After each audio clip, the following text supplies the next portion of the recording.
तो आज तारीख है 28 जनवरी और आज के जितने भी इंडिया के लीडिंग न्यूज़पेपर्स हैं उनमें से जितनी भी न्यूज़ है जो हमें देश के किसी भी एग्ज़ाम में ज़रूरत है उन सबको हम कवर करेंगे। और बेसिकली एग्ज़ाम से तो ज़्यादा ही कवर कर लेते हैं। मेरे हिसाब से कोई न्यूज़ ऐसी नहीं है जो बच के रहती है जो ज़रूरी हो जानने के लिए। तो अगर आज द हिंदू के फ्रंट पेज की बात करें तो एक न्यूज़ आई है जो तो सेंट्रल एशियन कंट्रीज़ की समिट को लेके आई है जो कल की थी, हमारे मोदी ने रखी थी जस्ट बिकॉज ऑफ कि उनको हम लोग 26 जनवरी बुला नहीं पाए थे। तो इस समिट से सोचा तो लोगों ने बहुत कुछ था निकल के आएगा, लेकिन कुछ खास निकल के नहीं आया। बस बेसिकली दो तीन चीज़ें हुई कि हाँ हम लोग एनुअल पार्टनरशिप जो है उसको बढ़ाएंगे, एनुअल समिट्स रखा करेंगे, अलग अलग बेंच लेवल समिट्स होंगी वो भी एनुअल करेंगे हम लोग। और जो ओवरऑल पार्टनरशिप है जो $2 बिलियन ही है केवल हम लोगों का ट्रेड अभी सेंट्रल एशियन कंट्रीज से, उसको अगले 5 सालों में बढ़ा के $10 बिलियन तक लेके जाएंगे। और ये टैकल करना जरूरी है क्योंकि चाइना का हम देखते हैं $70 बिलियन है, हम लोगों से कितना ज़्यादा इनसे। तो एक चाइना पे डिपेंडेंसी किसी भी देशों की अच्छी नहीं है। तो दैट्स वाई एक फ्रंट पेज पे न्यूज़ आई है टाटा ग्रुप के बारे में कि टाटा ग्रुप को शेयर्स ट्रांसफर कर दिए गए हैं। इसको हम लोग डिटेल में बात करेंगे। जो एयर इंडिया के शेयर्स थे वो कल ट्रांसफर हो गए हैं। एक न्यूज़ आई है अरुणाचल प्रदेश की एक 17 साल का बच्चा था वो पकड़ लिया गया था चाइना वालों के द्वारा, फिर उसको वापस लौटा दिया गया है, तो वो न्यूज़ है। एक न्यूज़ है कि थर्ड वेव धीरे धीरे एंड पे आ रही है कोरोना की, ओमिक्रॉन की बेसिकली। और एक आई है जो एलएसी को लेकर कि चीन ने मना कर दिया है कि किसी थर्ड प्लेयर को हम लोग बीच में नहीं लेके आएंगे। एलएसी इंडिया और चाइना का बायलैटरल मुद्दा है और हम दोनों ही बैठ के सुलझ जाएंगे, और यही बात इंडिया भी यही कहता है, तो अच्छी बात है। तो बेसिकली फ्रंट पेज की बात करें तो केवल टाटा सन्स की बात करनी है। तो टाटा सन्स टाटा की पेरेंटल कंपनी बेसिकली, और उसको इंडिया जो एयर इंडिया है उसके सारे शेयर ट्रांसफर कर दिए गए हैं, कल कर दिए गए हैं। और हम लोग अगर बेसिकली बात करें ना थोड़ा कि 77,000 करोड़ की जो लाइबिलिटीज हैं जो उस पर एक तरीके से उधारी है, एक तरीके से मैं बोलूँगा एयर इंडिया पे, तो उसमें से 62,000 करोड़ तो हमारी भारत सरकार ने देने को कह दिया है, और बाकी की जो 15,000 करोड़ बचेंगे वो टाटा सन्स देगी जो उधारियाँ हैं उसमें। और इसी के साथ हम लोग जानते हैं 141 प्लेन्स मिल गए हैं जो कि 35 से ज़्यादा अलग अलग कंट्रीज़ में जाते हैं। 13,500 से ज़्यादा एम्प्लॉई हैं जो इसके अंतर्गत काम करते थे एयर इंडिया के अंतर्गत। उनको टाटा ने ये कहा है कि हम लोग 1 साल की ट्रेनिंग देंगे और दोबारा से रखेंगे, ऐसा नहीं है कि बाहर निकाल दिया जाएगा, बट हाँ ट्रेनिंग में जो लोग फेल हो जाएंगे उनको निकाल दिया जाएगा, ये भी कहा गया है। और अगर थोड़ी हम एयर इंडिया की बात करें तो हम लोग जानते ही हैं 1932 हैवीलैंड पास मैथ करके एक प्लेन था जो जीआईडी टाटा उड़ा के लेके आए थे, कराची से उड़ा के मद्रास लेके आए थे, पोस्ट मेल लेके आए थे। बेसिकली पहला प्लेन इंडिया में वही उड़ाया गया था। 46 में उन्होंने एयर इंडिया की शुरुआत कर दी थी। फिर बाद में हम लोग देखते हैं इसको वो मतलब राष्ट्रीयकरण कर दिया गया, सरकारी कंपनी बना दी गई, पीएसयू पब्लिक सेक्टर अंडरटेकिंग कर दिया गया 1953 में। उसके बाद में हम लोग देखते हैं कि 2001 में इसकी 40% हिस्सेदारी अटल जी ने बेचने की कोशिश की थी जो बेच नहीं पाए थे बाद में। तो फिर बाद में सबसे बुरा अगर एयर इंडिया के साथ में हुआ है तो वो हुआ है 2007 में इसका मर्जर जो कि इंडियन एयरलाइंस के साथ में कर दिया गया था। जैसे ही ये किया गया तो वहाँ से तो फिर एयर इंडिया ग्राफ नीचे ही चला गया। और अभी अभी बात करें तो एमडी और सीईओ जो हैं एयर इंडिया के वो विक्रम देव राव हैं जो टाटा के द्वारा बनाए गए हैं बेसिकली। तो अब देखते हैं आगे कैसे ग्रोथ करती है, और जहां तक है सबका ही मानना ये है कि आगे अच्छी ग्रोथ करेगी। एक नेक्स्ट न्यूज़ है वो आई है गोवा को लेके। हम लोग रोज रैंकिंग्स वगैरह जो मेन रैंकिंग है जहाँ पे चुनाव चल रहे हैं उन सब की कवर कर रहे हैं। तो हम लोगों ने यूपी की कवर कर लिया, उत्तराखंड कवर कर लिया, आज गोवा के बारे में आया, पंजाब की भी कवर कर चुके हैं, आज गोवा की आई एम। तो गोवा अगर बात करें तो एचडीआई में 3rd नंबर पे आता है। एचडीआई काफ़ी अच्छा है, ह्यूमन डेवलपमेंट इंडेक्स 36 राज्यों में। उसके बाद में हम बात करें यहाँ पे लेजिस्लेटिव असेंबली में महिलाओं का पार्टिसिपेशन बहुत कम है, मात्र 5% महिलाएं हैं जो लेजिस्लेटिव असेंबली में काम करती हैं। इसके बाद में एनीमिया में देश में बात करें 8 नंबर पे आता है। वहीं हायर एजुकेशन बात करें 9th नंबर पे आता है। पॉवर्टी में 25वें नंबर पे आता है। तो बस ये कुछ चीज़ें हैं, और बाकी तो हम लोग जानते हैं कि गोवा में पोटेंशियल तो बहुत है। हमारे देश का 70% यूथ एक निकल के आया था, मैंने कुछ दिनों पहले पढ़ा था कि एक सर्वे में निकल के आया था कि 70% यूथ ऐसा है जो गोवा जाना ही जाना चाहता है। तो पोटेंशियल बहुत है, इसको अच्छे से स्केल अप किया जा सकता है, अच्छी गवर्नमेंट हो तो। एक नेक्स्ट न्यूज़ है वो आई है हमारे जो लिथुआनिया है उसके बारे में। लिथुआनिया क्या है, हम लोग जानते हैं बाल्टिक कंट्रीज जो बाल्टिक सी के पास में पड़ती हैं, 3 कंट्रीज हैं, एस्टोनिया, लाटविया, लिथुआनिया। तो लिथुआनिया के बारे में ये न्यूज़ है बेसिकली। लिथुआनिया और ताइवान इन लोगों ने आपस में एक डील की जिसके तहत ताइवान अपनी एम्बेसी बनाने वाला था लिथुआनिया में। लेकिन उसका रिप्लिकेशन क्या है, चाइना को पसंद नहीं है। चाइना तो ताइवान को अपने अंतर्गत मानता है और वो नहीं चाहता कोई भी देश इसके ऊपर मतलब कोई भी देश ताइवान का साथ दे। तो जैसे ही एम्बेसी ताइवान बना रहा है लिथुआनिया में, ये बात निकल के आई, चाइना ने अपने जो टाइज थे वो लिथुआनिया के साथ में तोड़ना शुरू कर दिए, बिजनेस घटा दिया और सैंक्शंस लगा दिए लिथुआनिया के ऊपर। और सीधी सी बात है, आज दुनिया के 50% से ज़्यादा देश ऐसे हैं जो अपनी बेसिक नीड्स तक के लिए चाइना से बने हुए प्रोडक्ट के ऊपर निर्भर करते हैं। तो दैट्स वाई लिथुआनिया में एकदम से बहुत ज़्यादा प्रॉब्लम्स होने लगी हैं। तो उसको लेके ईयू ने भी कहा है कि हम लोग, यूरोपियन यूनियन ने कहा है बेसिकली हम लोग इस चीज़ को WTO में लेके आएंगे और WTO में लेके जाएंगे, इस चीज़ को आगे बढ़ाएंगे। और देखो, ये सारे जो मुद्दे चल रहे हैं ना EU और US के बीच में, चाइना के बीच में, इन सब का फ़ायदा इंडिया बहुत अच्छे से उठा सकता है। बट वही है, हम लोगों के चुनाव चल रहे हैं तो ठीक है। तो अब लोगों को बात करें बेसिकली लिथुआनिया की, तो वाइनस कैप है जो यहाँ की कैपिटल है, और इनग्राइट है जो यहाँ के प्रेसिडेंट हैं, और तकरीबन यूरो तो हम जानते हैं हर जगह, यूरो में तो हर जगह यूरो ही करेंसी चलती है। और अगर पॉपुलेशन की बात करें तो तकरीबन 30 लाख पॉपुलेशन है, इतनी तो अपनी साउथ दिल्ली में ही होगी बेसिकली। तो दैट्स ऑल। एक नेक्स्ट न्यूज़ है वो आई है चरणजीत सिंह को लेके। अब चरणजीत सिंह कौन है? चरणजीत सिंह हमारे हॉकी के प्लेयर थे। हॉकी जो गोल्ड मेडल हम लोगों ने 1964 में जीता था ओलंपिक्स में, उसमें हमारे टीम के कैप्टन थे ये। तो इनकी अभी 90 साल की उम्र में कार्डियक अटैक से मृत्यु हो गई है। और अगर हम लोग बात करें कि अभी तक हम लोगों ने ओलंपिक में कितने मेडल जीते हैं, तो तकरीबन टोटल 35 मेडल जीते हैं, जिसमें से 10 गोल्डन, 9 सिल्वर और 16 ब्रॉन्ज। और ये जो 10 गोल्ड मेडल हैं जो आज तक हम लोगों ने ओलंपिक में जीते हैं, उसमें से 8 तो केवल हॉकी से आए हैं। एक है जो नीरज चोपड़ा का भी आया था, और एक है हम लोग जानते हैं अभिनव बिंद्रा का 2008 में आया था शूटिंग में। That's all. और अगर ओवरऑल बात करें तो इस बार के जो ओलंपिक हुए थे, इसमें 48th रैंकिंग रही थी इंडिया की। बाय द वे तो वैसे तो 100 के पीछे था, लेकिन एक वो गोल्ड मेडल था जिस वजह से हम लोगों की 48th रैंकिंग आ गई थी। तो दैट्स ऑल। एक न्यूज़ इंडियन एक्सप्रेस के फ्रंट पेज पे आई है, जो आई है नेपाल के बारे में। हम लोग जब पॉपुलेशन ग्रोथ की बात करते हैं ना, तो पॉपुलेशन ग्रोथ रेट ऐसा नहीं है हर जगह घट रही है, नेपाल में भी काफ़ी कम हो गई है। पॉपुलेशन ग्रोथ रेट 0.93% पे आ गई है पर साल।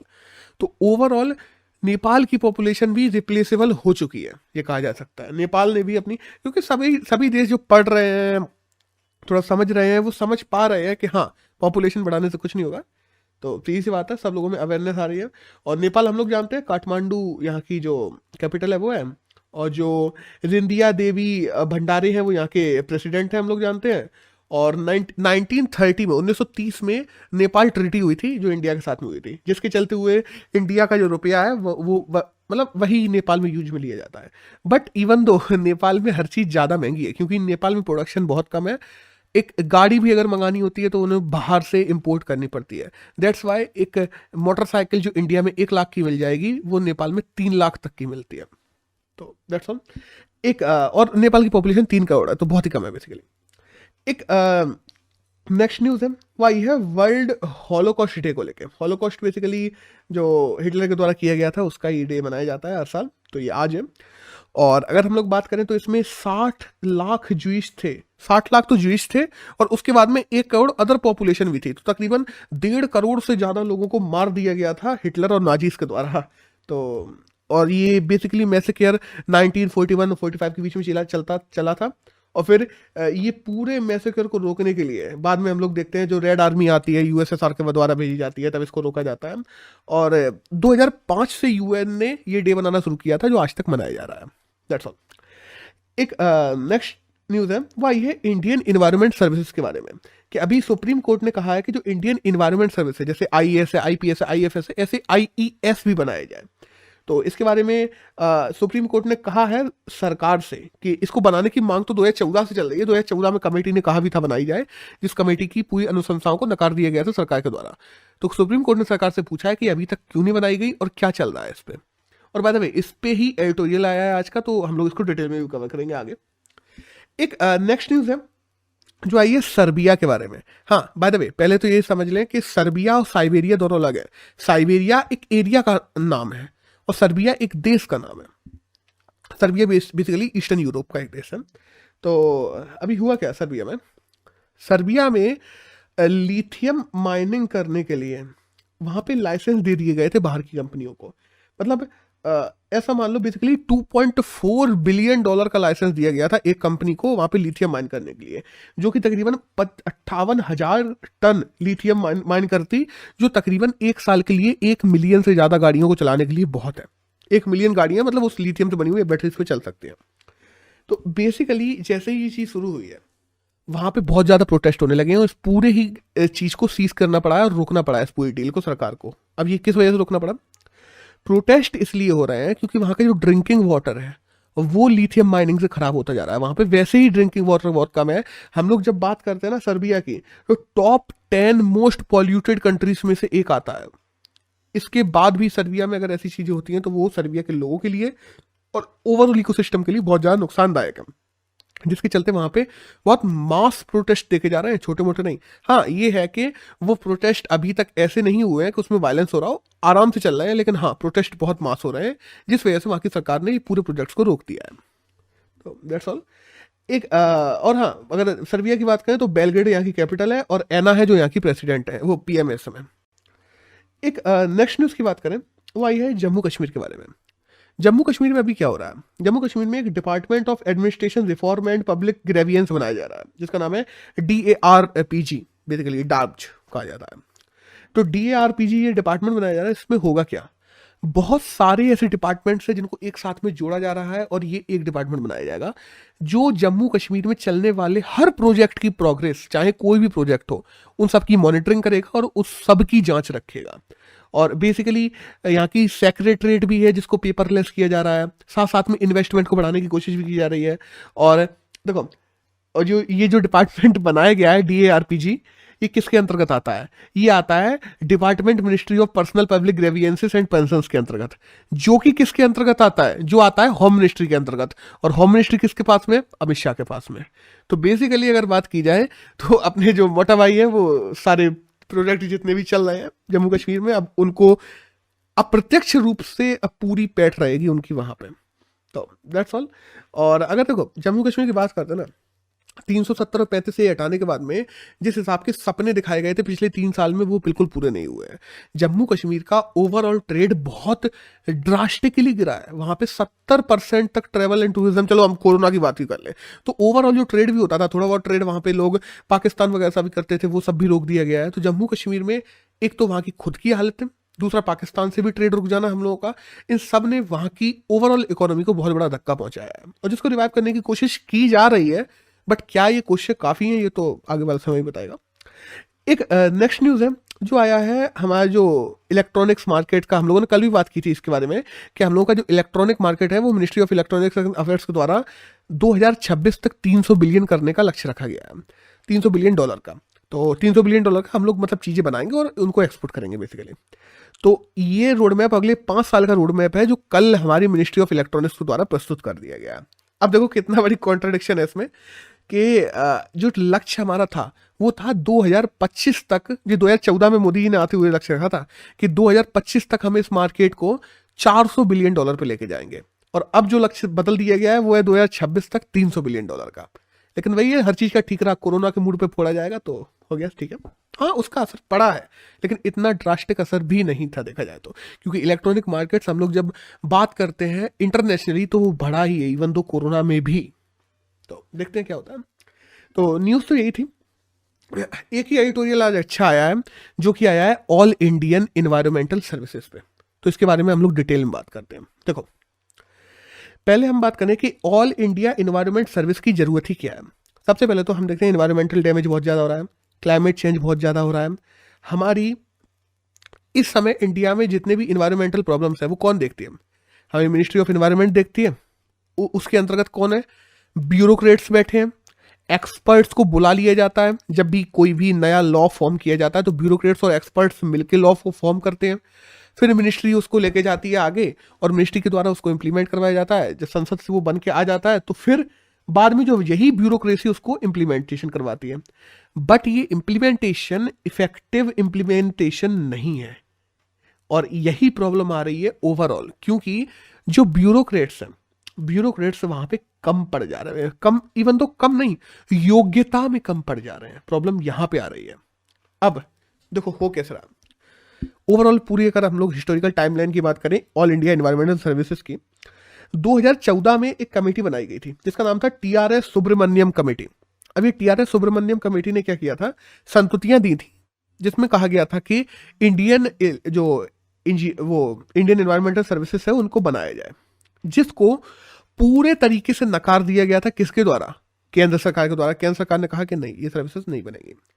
अभी हाल में क्या हुआ, सुप्रीम कोर्ट में एक केस चल रहा था एनवायरमेंट को लेकर, तो सुप्रीम कोर्ट ने पूछ लिया केंद्र सरकार से कि एनवायरमेंटल सर्विसेज बनाने के लिए संतुष्टि दी थी उनको, क्या हुआ उनका बेसिकली। तो इसको लेके वही है ना कि ये गड़े हुए मुर्दे थे जो फिर से उखड़ के आ गए हैं बाहर। अब देखो यहाँ पे सुप्रीम कोर्ट का पूछने का ये मतलब क्या है बेसिकली। देखो एक बार दिल्ली हाईकोर्ट ने भी, मुझे पूछा पुराना याद आ गया कि एक बार दिल्ली हाईकोर्ट ने भी कहा था पॉलिसी बनाना सरकार का काम है, कोर्ट का काम नहीं है, और ना ही हमारे पास में इसमें एक्सपर्टीज है, इवन दो हम बैलेंस ऑफ पावर को भी बिगाड़ना नहीं चाहते। बट जो पॉलिसीज बनाई जा रही है या जो पॉलिसीज बनाने का वादा किया गया है, उनके पीछे सरकार की मंशा क्या है, क्या वो मंशा किस हद तक सही है और किस हद तक इंप्लीमेंट की जा रही है लोगों की भलाई के लिए, ये देखना, इसकी निगरानी करना सुप्रीम कोर्ट का काम जरूर है। तो दैट्स वाई सुप्रीम कोर्ट ने ये पूछा हुआ है, और वही है कि इसी वजह से सुप्रीम कोर्ट ने इसमें इंटरवेंशन किया है। अब देखो आज हम लोग बात करें ना, पॉल्यूशन की बात करें, पॉल्यूशन हमारी फूड चेन का पार्ट बन गया है। हम लोग माइक्रो प्लास्टिक की बात करें, लोग खाते हैं, उसके बाद में हमारे पेड़ पौधों सब में चला जा रहा है। मतलब भाई है ना कि एयर जो हम लोग बात करते थे ना कि लोग धूम्रपान कर रहे हैं, आज दिल्ली की एयर इतनी ज्यादा खराब हो चुकी है कि वहां के लोगों की एवरेज एज 5 साल कम हो गई है। ये डाटा डब्ल्यूएचओ के द्वारा दिया गया था। इवन दो डब्ल्यूएचओ ने यह भी डाटा दिया है कि इंडिया में हर साल 16 लाख से ज्यादा मौतें केवल और केवल एयर पॉल्यूशन से होती हैं। और ओवरऑल पॉल्यूशन की बात कर लें तो इंडिया में तकरीबन 50 लाख मौतें हर साल हो जाती हैं पॉल्यूशन की वजह से। Water pollution, air pollution, sound pollution, even though तरह तरह के अलग अलग तरीके के पॉल्यूशन हैं जो कि हो रहे हैं, जो कि बढ़ रहे हैं। ये सब तो हम लोग जानते हैं, ठीक है। अब प्रॉब्लम कहां पे आ रही है, बात यह ना, हम लोगों के पास में ऐसा तो नहीं है कि हम लोगों ने एनवायरनमेंट पे काम नहीं कर रही, सरकार कर रही है। प्रॉब्लम कहां पे आ रही है, इस सर्विस की जरूरत क्यों है। देखो दिक्कत है समन्वयन की। समन्वयन मतलब कोऑर्डिनेशन की दिक्कत है, इफेक्टिव कोऑर्डिनेशन की दिक्कत है मिनिस्ट्री और इंस्टीट्यूशंस के बीच में। बेसिकली हमारे पास ट्रेंड स्टाफ की ही कमी है। हम लोग जब बात करते हैं ना कि किसी भी चीज को इंप्लीमेंटेशन कराना है, एक ब्यूरोक्रेट है, जिस ब्यूरोक्रेट को उस चीज के बारे में जानकारी नहीं है इवन दो। फिर हम लोग बात करते हैं कि ईआईए की रिपोर्ट अभी तैयार की गई थी। ईआईए इन्वायरमेंटल असिस्टमेंट रिपोर्ट थी, उसको तैयार किया गया था, और उसको तैयार करने में जो ब्यूरोक्रेट्स ने वो रिपोर्ट तैयार की थी, इन्वायरमेंटल रिपोर्ट, उन्होंने कॉपी पेस्ट कर दिया रिपोर्ट को, जो पिछली रिपोर्ट थी उसको कुछ डाटा चेंज करके कॉपी पेस्ट कर दिया। साफ दिखता है कि उनके पास में इन्वायरमेंटल एक्सपर्टीज ही नहीं है। हम इन्वायरमेंटल एक्सपर्टीज में शॉर्टेज हो रहा है, हमें इन्वायरमेंटल एक्सपर्टीज को जनरेट करना होगा इंडिया में। आज आईईए को लेके कॉन्सर्न और ज्यादा इन्हीं चीजों को बढ़ते जा रहे हैं। हमें एक्सपर्ट्स की जरूरत है, और बाय द वे एक्सपर्ट ऐसा नहीं है। आज हम लोग देखते हैं कि ये चेंजेस लाए गए एडमिनिस्ट्रेटिव सर्विस में। हम लोगों ने अभी कुछ दिनों पहले देखा था कि आईएएस में रूल 6 किए गए थे, जिसके द्वारा उन्होंने क्या कहा था, ये मानो कि एक आईएएस जिसने अपने क्षेत्र में बहुत अच्छा काम किया तो केंद्र सीधे ले लेगी हमें दो, उसने वहां पे अच्छा काम किया है तो ये हमें दो, एक ने छत्तीसगढ़ में अच्छा काम किया तो केंद्र कहते हमें दो। इसलिए एक्सपर्टीज की बहुत कमी होती जा रही है। इवन दो जब हम बात करते हैं इन्वायरमेंट जैसी चीज की, तो वहां पे तो एक स्पेशल कैटेगरी ऑफ एक्सपर्टीज चाहिए। क्योंकि देखो मानो ना मानो सच वाली बात यह है कि कॉम्पिटिटिव वर्ल्ड में एक बंदा जो कि हिस्ट्री से पढ़ के आया है वो आरबीआई नहीं चला सकता। चला रहा है वो बात अलग है, लेकिन नहीं चला सकता। तो एक हमें जैक ऑफ ऑल ट्रेड, जैसा आईएएस एक जैक ऑफ ऑल ट्रेड होता है, उसके पास में हर चीज की बेसिक नॉलेज होती है। लेकिन हमें जैक ऑफ ऑल ट्रेड नहीं चाहिए, हमें टेक्निकल सेक्टर में जरूरी है एक्सपर्टीज की। हमें जरूरी है ऐसे एक्सपर्ट्स की जिनको इन्वायरमेंट के बारे में पता हो, जिले में एक आईईएस भी हो जिसे पता हो कि इन्वायरमेंट के बारे में क्या सही है और क्या गलत है, किस हद तक चीजों को चलने दिया जा सकता है, किस हद तक चलने नहीं दिया जा सकता है, जो कि आज एक आईएएस वगैरह को पता नहीं है जो इन चीजों को काम कर रहे हैं। आज हमारे पास में एक्ट की कमी नहीं है। इन्वायरमेंटल प्रोटेक्शन एक्ट की बात कर लें, वाटर पॉल्यूशन एक्ट की बात कर लें, एयर पॉल्यूशन एक्ट की बात कर लें, ईआईए नोटिफिकेशन की बात कर लें, फॉरेस्ट एक्ट की बात कर लें, फॉरेस्ट डिकन्वर्जन एक्ट की बात कर लें, वाइल्ड लाइफ सेंचुरीज एक्ट की बात कर लें, वाइल्ड लाइफ प्रोटेक्शन एक्ट की बात कर लें, और कम से कम 800 से ज्यादा एक्ट हम लोगों के पास में। इवन दो फिर भी इंप्लीमेंटेशन की कमी है। और इंप्लीमेंटेशन में कमी किसकी है? ब्यूरोक्रेसी की कमी है, क्योंकि ब्यूरोक्रेसी के पास में एक्सपर्टीज नहीं है, और जिनके पास में एक्सपर्टीज है बहुत गिने चुने लोग हैं। बात ये, और ये एक्सपर्टीज को बढ़ाने के लिए उस क्षेत्र में हमें जरूरत है। अब देखो, अब बात आती है कि जब हमें पता है इतनी प्रॉब्लम है एनवायरनमेंट को लेके, हमें जरूरत है एक अलग सर्विस बनाने की, हमें पता है, आपको पता है, सबको पता है, सरकार ने फिर वो कमेटी की रिपोर्ट मानी क्यों नहीं? कमेटी ने तो बताया ना, टीआरएस कमेटी ने क्या कहा था, यही तो कहा था। टीआरएस कमेटी ने क्या कहा टीआरएस कमेटी ने अनुशंसाएं अच्छी दी थी, लेकिन उसने एक जरूरत से ज्यादा अनुशंसाएं दे दी, जिस वजह से उसकी रिपोर्ट को माना नहीं गया। अब हमें पता होना चाहिए इवन दो कि टीआरएस कमेटी की रिपोर्ट क्या थी। तो अगर हम लोग बात करें कि टीआरएस कमेटी की रिपोर्ट की, तो उन्होंने देखो पहले तो एक चीज यही कर दी थी कि आमूल चूड़ परिवर्तन ला दिए थे उन्होंने कहा कि भाई सबको ही हटाओ, सब हटाओ, बिल्कुल बिल्कुल नया चेंज करेंगे अपन लोग। इन्वायरमेंट के जितने एक्ट्स हैं उनको हटा दिया जाए, जितने इंस्टीट्यूशन हैं उनको खत्म कर दिया जाए। अब सोचो, हम लोगों के पास में एक सेंट्रल पॉल्यूशन कंट्रोल बोर्ड है और एक स्टेट पॉल्यूशन कंट्रोल बोर्ड है। उनको खत्म करके इन लोगों ने नीमा और सीमा बनाने की बात की थी, NEMA-SEMA। ये क्या है? नेशनल इन्वायरमेंटल मैनेजमेंट अथॉरिटी और स्टेट इन्वायरमेंटल मैनेजमेंट अथॉरिटी, इन दोनों को बनाने की बात की गई थी। इसके बाद में जितने भी ये हमारे पास में एक्ट है 500 प्रकार के, इन सारे एक्ट को मिला के एक एक्ट, इन्वायरमेंटल एक्ट बनाने की बात की थी। इसके बाद में जो आसान परियोजनाएं हैं, जो इन्वायरमेंट को ज़्यादा नुकसान नहीं पहुंचा रही है या बहुत सरल है, तो उनको जल्दी जल्दी अप्रूवल मिले। और जिनमें इन्वायरमेंटल प्रॉब्लम हो सकती है, जो एपेक्स पॉलिसीज हैं, उनमें इन्वायरमेंटल असिस्टमेंट चले लंबे समय तक, इसकी मांग की थी इन्होंने। और एट दी एंड इन्होंने ये भी कहा था कि हाँ, हम लोगों को ये भी बनाना चाहिए, क्या, एक मैकेनिज्म चेंज करना होगा, और मैकेनिज्म चेंज करने के लिए हमें IAS का निर्माण भी करना चाहिए। तो इन लोगों ने, वही है ना, एक बहुत बड़े, जब हम लोग चेंज की बात करते हैं ना कि सारी पॉलिसीज चेंज कर दो, सारे अधिकारी चेंज कर दो, सभी चेंज कर दो, ऐसा नहीं हो सकता, सिंपल सी बात है। और ये बात हमारी जो गवर्नमेंट है वो भी समझती है इन चीज़ों को। तो इसलिए इस कमेटी की पूरी रिपोर्ट्स को कैंसिल कर दिया गया था। और वही है कि अभी सुप्रीम कोर्ट ने फिर से कह दिया, तो गड़े मुर्दे फिर से उखड़ गए IAS के। अब हम लोग बात करें असलियत में क्या किया जा सकता है, क्या हमें एक्सपर्ट्स की जरूरत है इस फील्ड में? बिल्कुल जरूरत है। IAS या एक IPS इन चीजों को कर पा रहा है? IPS के तो कार्य क्षेत्र में नहीं है, IAS इन चीजों को कर पा रहा है? नहीं कर पा रहा है। हमें जरूरत है IES जैसी सर्विसेज को बनाने की, लेकिन इसके लिए जरूरी नहीं है कि तुम एक अलग से सर्विस बनाओ। तुम चाहो तो IES में भी अलग से ट्रेन कर सकते हो चीज लोगों को, तुम साइंटिस्ट्स को अलग से अपॉइंट कर सकते हो जो इन चीजों का देखभाल कर सकता है, तुम बाहर से एक्सपर्ट्स को इंपोर्ट्स कर सकते हो। लेकिन इन चीजों को करने के लिए क्या चाहिए होता है? Political will. अब आती है बात पॉलिटिकल विल की। एक छोटा सा इंस्टेंस बता रहा हूं। काफी जज क्या करते हैं, अब जब जैसे मान लो इन्वायरमेंट के लिए कोई प्रॉब्लम आने लगी, कोई प्रोजेक्ट शुरू हुआ है, तो जजों लोग जाएंगे सुप्रीम कोर्ट में कि यहाँ पे इन्वायरमेंटल प्रॉब्लम आ रही है। हमारे आर्टिकल नंबर 21 हम लोग जानते हैं कॉन्स्टिट्यूशन का, लाइफ एंड लिबर्टी, जिसके अंतर्गत एक अच्छा इन्वायरमेंट देने की भी राज्य की वो होती है जिम्मेदारी लोगों को जीने के लिए।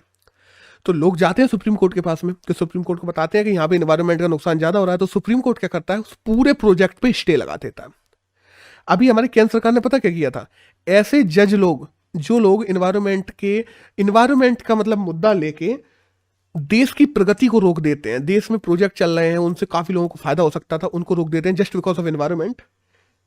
उन लोगों को सब सरकार ने ये कहा था कि ऐसे जजेस को ट्रेंड किया जाना चाहिए। जस्ट बिकॉज ऑफ क्यों ट्रेंड किया जाना चाहिए? क्योंकि इन्वायरमेंट की वजह से हम लोग ईज ऑफ डूइंग बिजनेस को नहीं रोक सकते, और अभी ईज ऑफ डूइंग बिजनेस करना इंडिया की फर्स्ट प्रायोरिटी है, एनवायरमेंट नहीं। लेकिन और ये चीज सरकार की मंशा को दिखाती है कि सरकार की मंशा एनवायरमेंट को लेके क्या है और सरकार की मंशा बिजनेस उसको लेके क्या है। अभी यही चीज हम लोग बात करें, जैसे मान लो स्कैंडिनेवियन कंट्रीज में होती, फॉर श्योर वो लोग एनवायरमेंट को पहली प्राथमिकता देते, लेकिन इंडिया में ये सब नहीं दिया जा रहा है। अब इससे ये चीज तो साफ होती है केंद्र सरकार की मंशा तो नहीं है कि वो लोग IES जैसी कोई अलग सर्विसेज बनाए, क्योंकि उनकी तो मंशा ही नहीं है कि वो लोग अगर बात करें कि इन्वायरमेंट असिस्टमेंट को रोका या इन्वायरमेंट असिस्टमेंट के लिए एक अलग से सर्विसेज को डिप्लॉय करें, फिर उनको और ज़्यादा जटिल करें चीज़ों को, तो वो चाहेंगे ही नहीं, पहली बात तो। लेकिन इन्वायरमेंट एक ऐसा मुद्दा है, आज अगर हम लोग खो देते हैं ना इन्वायरमेंट को, हम लोग डेवलपमेंट के नाम पे इन्वायरमेंट को खोते चले जाते हैं, उसको वापस हम सोचें 40 साल बाद डेवलप कर लेंगे, इन्वायरमेंट वापस कर लेंगे, फिर सब चीज़ पेड़ लगा लेंगे, ऐसा नहीं हो सकता। जो खो दिया वो चला जाएगा।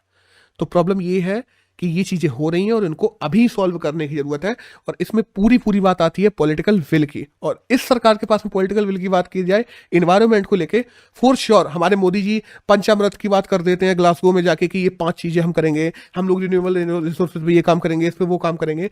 लेकिन दूसरी तरफ जब हम लोग ऐसे काम करेंगे दूसरी तरफ गोवा जैसी बात करते हैं तो वहाँ पे कोल प्लांट्स को मंजूरी दे दी जाती है, वाइल्ड लाइफ सेंचुरीज में से कोल ट्रेनेस निकाली जाती हैं। हम लोग बात करते हैं छत्तीसगढ़ में बीच में एयरपोर्ट को पेड़, वहाँ पे पूरे जंगल काट के एयरपोर्ट बनाने की बात की जाती है। फिर हम लोग बात करते हैं गुजरात में 3 टर्मिनल्स बनाए जाते हैं जिनमें हजारों एकड़ लैंड काट दी जाती है। उसके बाद में हम लोग बात करते हैं जो लोग फॉरेस्ट वगैरह काटते हैं उनसे जो पैसा आता है, कई बार फॉरेस्ट देखो किसी प्रोजेक्ट के लिए काटना भी पड़ता है, लेकिन बहुत जरूरी हो तो, लेकिन उससे जो पैसा आता है वो पेड़ लगाने के लिए आता है। उस पैसे को हम लोग कोरोना काल में यूज कर लेते हैं, नेशनल पॉलिसीज में यूज कर लेते हैं, पेड़ नहीं लगाते हैं। ये एट द एंड एनवायरनमेंट को ही नुकसान देगा और ये एट द एंड हम सबको ही नुकसान देगा। तो दैट्स ऑल, इस एडिटोरियल में तो यही था। और आज की अगर बात करें 28 जनवरी की, तो यही करंट था जो हमें किसी भी एग्जाम में जानने के लिए जरूरी था। That's all.